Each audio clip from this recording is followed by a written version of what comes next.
जज ही नहीं ना, हमने देखा है कि जो लोग एनफोर्समेंट डायरेक्टरेट में होते हैं उनको भी अभी आप सीट मिल जाती है। बंगाल का एग्जांपल ले लीजिए। बंगाल में 90 लाख वोट डिलीट हुए। मैं देख रहा था कि ये 90 लाख वोटर 11% बनते हैं रजिस्टर्ड वोटर से, जो पिछली बार इलेक्शन में थे। और इलेक्शन और विनिंग मार्जिन जो टीएमसी और बीजेपी के बीच में जो लास्ट इलेक्शन में था वो 10% का था। जब 10% मार्जिन होता है, उसमें से आप 11% डिलीट करते हो, तो आपने नतीजा तो पहले ही फिक्स कर लिया। और चलो मैं एक टाइम के लिए मैं मान भी लेता हूँ कि वोट डिलीशन का और बीजेपी का कोई लेना देना नहीं है। इसी बहुत ही इंडिपेंडेंट बॉडी है, वो अपनी तरफ से कर रही है और सब कुछ सही तरीके से कर रही है, ये मैं मान लेता हूँ। लेकिन एक मैं पैटर्न देख रहा हूँ फिर। बंगाल में वोट डिलीट होते हैं, ममता बनर्जी हार जाती है।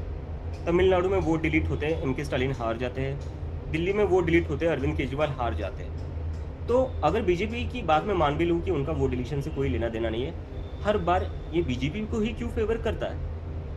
हर बार तो नहीं फेवर हो सकता है ना। महाराष्ट्र में, मैं महाराष्ट्र से आता हूँ, मैं महाराष्ट्र के संभाजीनगर जिसको आज कहा जाता है, वहां से आता हूँ।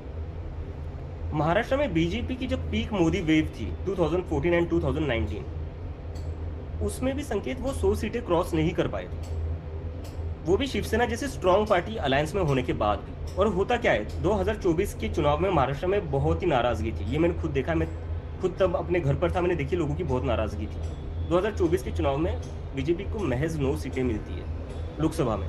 5 महीने बाद विधानसभा चुनाव होते हैं, 6 महीने बाद, उसमें बीजेपी 132 सीटें लेकर आती है, जो मोदी के पीक वेव पर भी वो लेकर नहीं आए थे।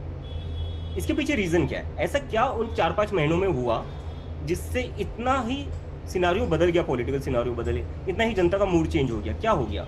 वही नेता थे, वही पार्टी थी, कोई नया मुद्दा था नहीं। तो what is the logical explanation to this? इसका कोई लॉजिकल एक्सप्लेनेशन है तो डेफिनेटली मैं सुनना चाहूंगा।